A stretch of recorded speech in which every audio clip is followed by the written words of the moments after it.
Hello everyone, it's Mrs. Walker, and I am going to share a few things with you about a pastime that I have. Some of you know that I am a beekeeper on the side. I just started last year, and I thought it would be a great thing to do for Jazzbeak to show you a little bit about how to be an apiarist. So that's actually the fancy term for a beekeeper. So this video is going to talk to you about all the different parts of a beehive, and I happen to have a brand new beehive here that we bought this spring, and we're going to set this up this year to split my current hive, and I'll end up with 2 beehives. So it's actually great because everything's here and it's all clean, it hasn't been used yet, and I'm going to show you all the different parts and what they're called. So these are all the different parts of a beehive.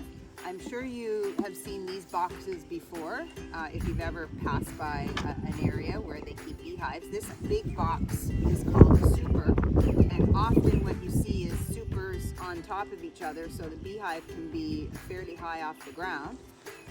Inside the super, that's where you've got your frames, and the frames have just a plastic or sometimes a wax piece in them that has a shape of a honeycomb. That kind of gives the bees a head start, and it allows the bees to build their wax on top and create their honeycomb for storage of their honey, or for the larva. When the queen lays the egg, she lays it in the comb. So what usually happens is this is the bottom of the beehive, and you can see that the bottom of this hive has a screen, and that actually pulls out a white bottom. This is actually to be able to tell for mites. If you have bees that have mites, when the mites die, they fall through the screen, and then you can count the mites and make sure that well, if you have mites, you might have to treat the bees and just to take care of the health of your hive. So how it would look is usually there's a few blocks. You'll see when we go to my hive, you put some cement blocks, then the base of the hive goes down first, the super goes on top, the frames are all put inside. On top of that, depending on what you're going to use this for, if the queen is in here and you want the queen to lay eggs and continue to increase the size of your hive, this would be called the brood chamber, and then you'd put this on top of the brood chamber, which is a queen excluder. She's rather large, so she can't fit up through this wire grid, so she's trapped in here making more bees, and you can put another super on top, which the other bees, the honey bees, will only fill with honey, and that's so that you can keep the honey separate from the larva. You don't really want to take the honey out and have bee larvae in your honey. So that the queen excluder would go on. Then this is an inner top, just for more protection of the bees. And lastly, you put the outer cover or outer lid on. So when that lid fits on, the bees, sometimes there's a space up here for them to come out, but you can see there's lots of space here, and the bees will fly in and out through the bottom.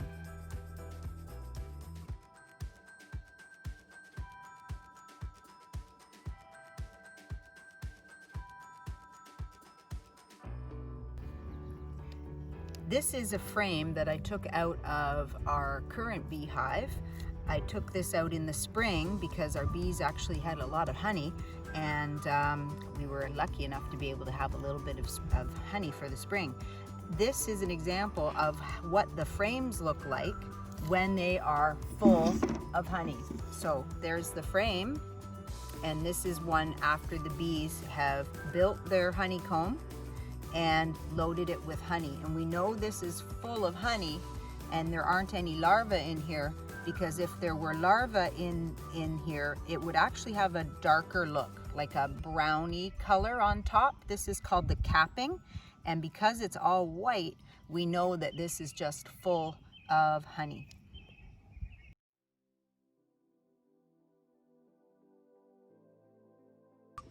Here are some of the tools that I use around the hive, and a lot of them are really important. It's hard to do this work without them because things get really sticky, and also covered with a lot of beeswax. So the first thing I use is a hive tool, and this helps pry off the inner lid that I showed you before, and it also helps if you are moving the frames apart or trying to pry them up at the side, because again, when there's bees in here, a lot of these are really sticky, and you'll see that in my video where I actually open my beehive. So that's called the hive tool. The next tool that I use is a frame grip, and that goes on between the frames and clamps onto the frame, and it helps again with lifting up the frames and not damaging the sides of the frames. When these are full of honey, they can be really heavy. These usually get between 8 and 12 pounds. That's how heavy they are. So it's really hard to lift them up. This is called the bee brush, and it's really, really soft, and it'll help brush the bees away just to make sure that we don't hurt them. Especially when I put the lid back on, I can brush the bees off and move them out of the way. It's super soft. This is called a smoker, and a smoker is really important, especially when your bees are maybe not in a good mood. So when they're hungry, so in the spring and in the fall, the bees can be in a little bit of they can be a bit aggressive or angry because their food source is low. So a smoker, we're going to show you how this works in a minute, but you fill it, you get it started, and it has a bellow here that allows you to blow smoke, and when you open the hive, you blow smoke all around. And basically what that does is it actually both alerts the bees and it calms them at the same time. So what it does is because they smell smoke, it interferes with their sense of smell, which is important for them to communicate. But what it also does is it makes them think that maybe there is maybe a forest fire or something. So they kind of retreat back into their hive and they fill up on honey or pollen, thinking that they may have to fly off somewhere and save their honey or their pollen. So they're not really worried about stinging you. They'd rather protect their honey and protect the queen. So that's why the smoker is helpful. It kind of calms them, and it puts their mind in a different area so that they're not worried about the person that's working around the hive.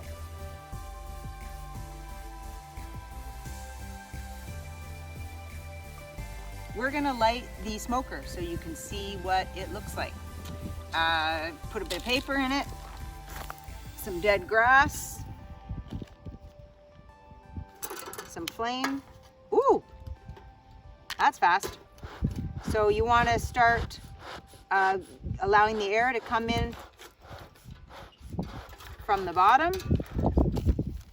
Throw in a bit more paper, and takes a little longer than this. Usually this will be about 5 minutes to get it really going, but, and maybe I'll put this behind it so you can see, that's what it looks like.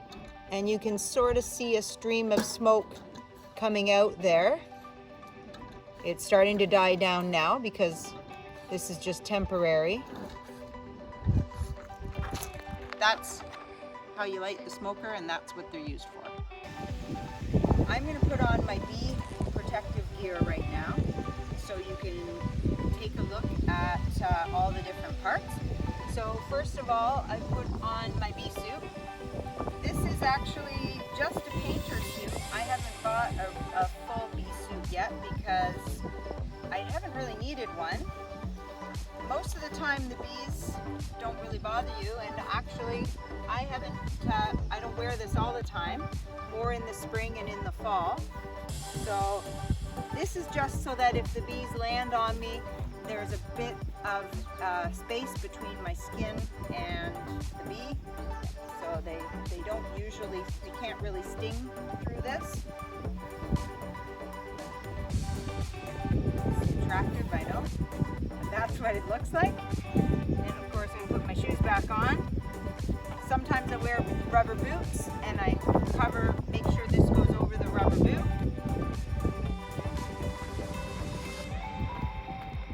Then we put on the protective hat with the netting. This elastic slips under your arm. There's the hat.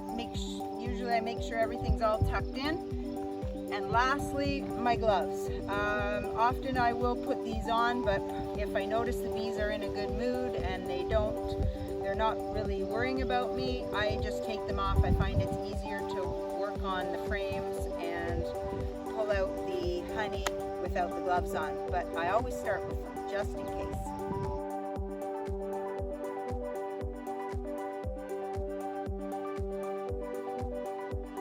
All right, let's head to the hive.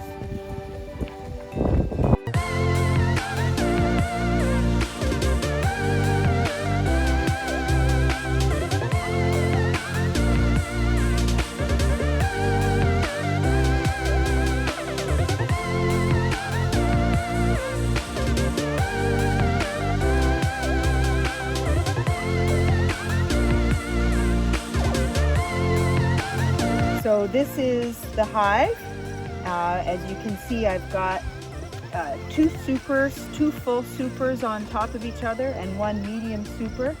Here's the lid that I showed you with the other one, and like I said before, usually it's up on some sort of block like this. Join me in the next video where we'll actually open up the beehive and you can see all the amazing things that are happening inside.